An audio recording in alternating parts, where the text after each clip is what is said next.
Halo semuanya, selamat datang. Hari ini kita bakal jalan-jalan virtual ke sebuah tempat yang super unik, di mana sejarah, alam, sama inovasi itu jadi satu. Siap-siap ya, kita kenalan sama Pulau Ambatu. Orang-orang di sana dan siapapun yang pernah ke sana sering menyebutnya surga tersembunyi. Dari julukannya aja udah kebayang kan? Ini pasti tempat yang masih asri banget. Nama ini seolah-olah nantangin kita buat bertanya, emangnya apa sih yang tersembunyi di sana? Nah, ini dia pertanyaan utamanya. Pertanyaan ini bakal jadi pegangan kita selama pembahasan kali ini.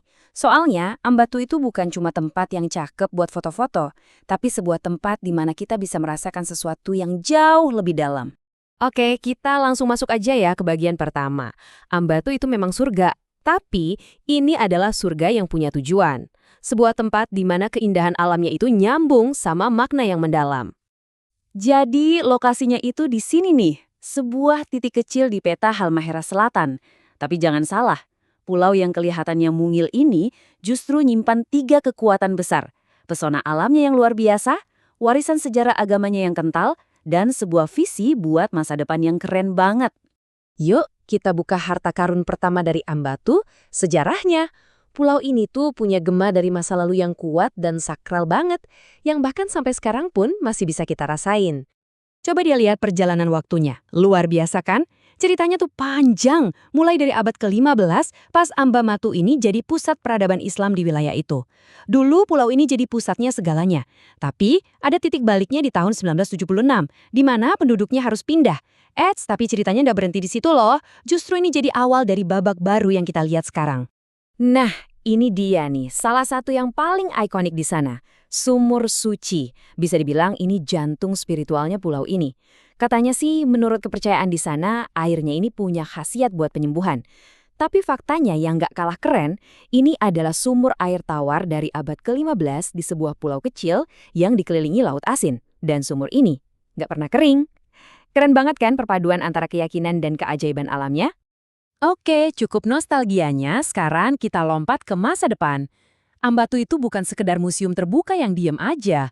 Pulau ini tuh hidup, bernapas, dan punya visi yang inovatif banget tentang pariwisata yang berkelanjutan. Jadi, kunci dari semua ini adalah sebuah konsep yang namanya wisata agromaritim. Coba lupain dulu deh konsep turis yang pasif. Di sini, pariwisata itu artinya belajar, ikut serta, dan jadi bagian dari ekosistem. Intinya, kamu di sana bukan cuma nonton, tapi ikut ngerasain langsung. Terus, wujudnya di lapangan kayak gimana sih? Gini, kamu di sana nggak cuma lihat nelayan rumput laut, tapi kamu bisa belajar prosesnya. Kamu nggak cuma nikmatin pantainya, tapi kamu bisa ikut terlibat dalam konservasi hutan bakau. Jadi setiap kegiatan itu adalah pelajaran, dan setiap kunjungan itu adalah kontribusi. Gimana? Udah mulai tertarik pengen ke sana kan? Pasti dong. Oke, sekarang kita bahas bagian praktisnya. Gimana caranya buat kamu, para penjelajah modern, bisa sampai dan merasakan pengalaman di Ambatu? Perjalanannya sendiri itu udah sebuah petualangan. Emang nggak gampang, ada beberapa tahap. Mulai dari penerbangan besar, terus ganti pesawat yang lebih kecil, lanjut lagi perjalanan laut pakai longboat, dan terakhir nyebrang pakai perahu kecil. Setiap langkahnya itu membawa kamu semakin jauh dari keramaian dunia modern. 1,5 sampai 2 jam. Angka ini nunjukin kalau perjalanan ke sana emang butuh usaha ekstra.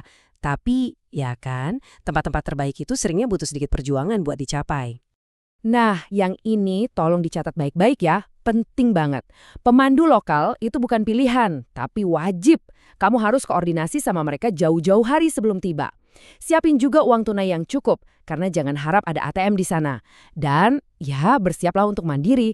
Ini baru namanya petualangan sejati. Oke, setelah kita ngobrolin sejarahnya, visinya, bahkan tantangan buat ke sana, kita sampai di sebuah gagasan yang lebih besar. Sebenarnya apa sih arti Pulau Ambatu ini buat dunia pariwisata?